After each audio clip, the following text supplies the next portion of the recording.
Udah.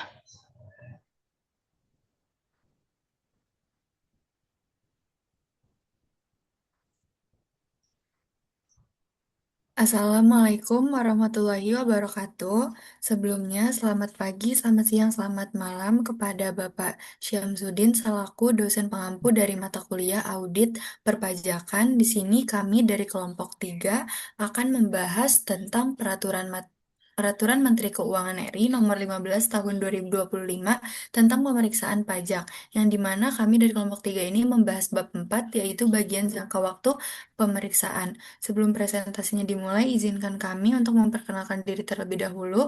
Di sini kelompok 3 beranggotakan saya sendiri, yaitu Algiska Alivia, dan kedua teman saya ada Ratu Nandana Sheila Zahra dan Amanda Dwi Aziza. Untuk penjelasan pertama akan dibacakan oleh Amanda Dwi Aziza. Kepada Amanda, kami persilahkan. Jadi sebelum masuk ke jangka waktu pemeriksaan, jadi pemeriksaan dalam pajak itu adalah serangkaian kegiatan untuk menghimpun dan mengolah data, keterangan dan atau bukti mengenai perpajakan.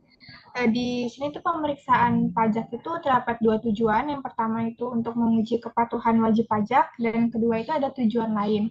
Nah, di PMK nomor 15 tahun 2025 ini menjelaskan terkait pemeriksaan pajak. Nah, salah satunya itu ada di pasal 6 terkait dengan jangka waktu pemeriksaan.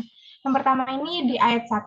Di ayat 1 itu menjelaskan bahwa jangka waktu untuk pemeriksaan itu terbagi menjadi dua, yaitu jangka waktu pengujian dan juga jangka waktu pembahasan akhir hasil pemeriksaan dan pelaporan. Jadi jangka waktu pengujian itu untuk menilai kebenaran atau kepastian pemenuhan kewajiban pajak si wajib pajak. Kemudian untuk jangka waktu PAHP itu adalah proses penyampaian hasil pemeriksaan serta penyusunan laporan pemeriksaan oleh DJP.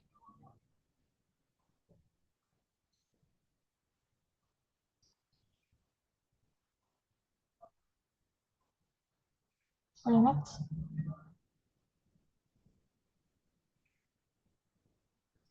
Di sini ada pasal 6 ayat 2. Jadi ada terdapat tiga jenis pemeriksaan yang masing-masing ini mempunyai maksimal batas waktunya itu berbeda-beda. Untuk pemeriksaan lengkap itu 5 bulan, pemeriksaan terfokus 3 bulan, dan juga pemeriksaan spesifik 1 bulan. Ini tuh ngasih info bahwa bedanya dari masing-masing, karena banyak yang diuji, maka jadi hasilnya itu tuh maksimal jangka waktunya itu berbeda. Jadi kalau pemeriksaan lengkap itu pemeriksaan mendalam tentang seluruh pos dalam SPT atau SPT objek pajak. Kemudian kalau pemeriksaan terfokus itu dia pemeriksaannya hanya terfokus satu atau beberapa pos tertentu, nggak kayak yang lengkap tadi. Kemudian untuk pemeriksaan spesifik itu pemeriksaannya ini lebih sederhana dibandingkan lengkap dan juga terfokus. Makanya hanya 1 bulan. Nah, jangka waktu tersebut itu terhitung dari surat pemberitahuan pemeriksaan disampaikan kepada si wajib pajak sampai surat pemberitahuan hasil pemeriksaannya itu disampaikan. Nah, kemudian ada pasal 6 ayat 3. Di sini tuh ngejelasin tentang maksimal jangka waktu dari SPHP. Wajib pajak ini, pemeriksa pajak itu wajib menyelesaikan tahap PAHP ini dan pelaporan dilakukan paling lamanya itu 30 hari kerja. Perhitungannya itu dimulai sejak surat pemberitahuan hasil pemeriksaan SPHP disampaikan kepada WP sampai dengan diterbitkannya laporan hasil pemeriksaan atau LHP. Ketentuan ini untuk memberikan kepastian waktu dalam penyelesaian proses pemeriksaan pajak. Jadi ayat ini tuh ditujukan kepada si pemeriksa pajak atau DJP-nya.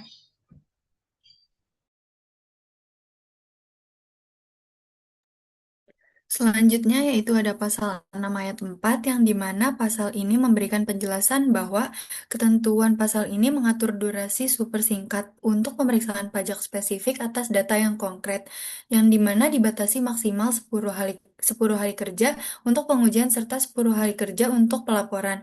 Dan aturan ini juga bertujuan untuk menyederhanakan proses dan memberikan kepastian hukum, yang dimana pemeriksaan spesifik ini umumnya dilakukan karena adanya data konkret atau ketidaksesuaian pajak yang memerlukan verifikasi secara cepat. Selanjutnya itu ada pasal 6 ayat 5 yang dimana menjelaskan tambahan waktu bagi pemeriksa pajak untuk menguji kepatuhan wajib pajak yang dimana memiliki kerumitan yang lebih tinggi.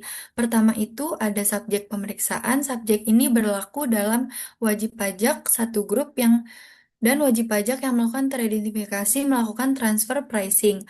Dan yang kedua itu ada durasi perpanjangan, merupakan jangka waktu pengujian dapat ditambah paling lama 4 bulan dari waktu pemeriksaan yang normal.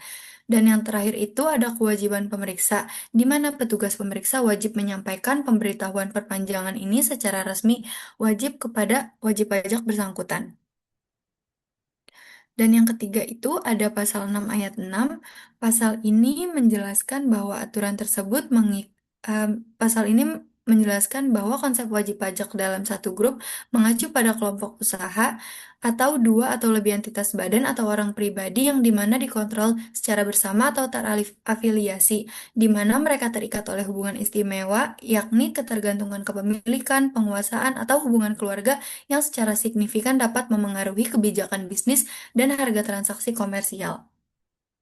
Selanjutnya itu ada pasal 6 ayat 7, di mana ayat ini menjelaskan bahwa aturan tersebut mengikat petugas pemeriksa pajak untuk wajib memberikan pemberitahuan resmi kepada wajib pajak apabila durasi pemeriksaan pajak diperpanjang, dan ketentuan ini bertujuan untuk menjaga transparansi, memastikan wajib pajak mengetahui kepastian waktu, dan menjamin hak-hak wajib pajak selama proses pemeriksaan berlangsung.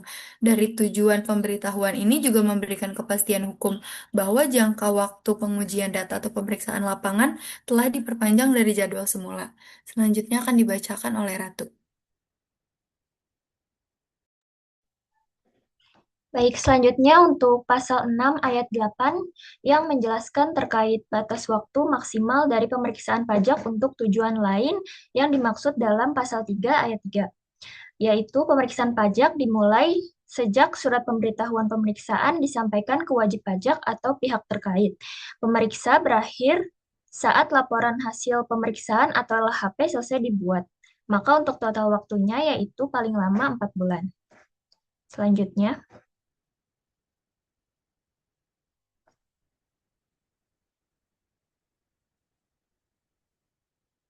Selanjutnya, untuk pasal 6 ayat 9 eh, yang menjelaskan bahwa pemeriksaan yang berkaitan dengan permohonan wajib pajak, maka jangka waktunya harus menyesuaikan batas waktu penyelesaian permohonan tersebut sesuai dari aturan yang berlaku.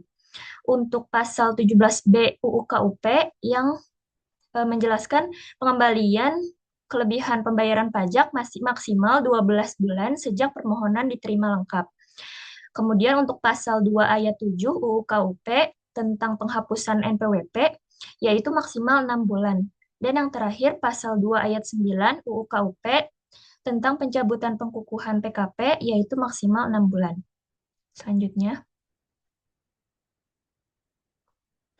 Yang terakhir untuk pasal 6 ayat 10 yang menjelaskan terkait batas waktu untuk pemeriksaan PPh sektor migas, di mana PPh atas kontraktor migas dengan skema Production Sharing Contract Cost Recovery tidak mengikuti ketentuan jangka waktu pemeriksaan sebagaimana yang diatur dalam ayat 2 sampai ayat 5, melainkan mengikuti ketentuan khusus yang sudah diatur dalam Peraturan Menteri mengenai pedoman pemeriksaan bersama atas pelaksanaan kontrak kerja sama migas.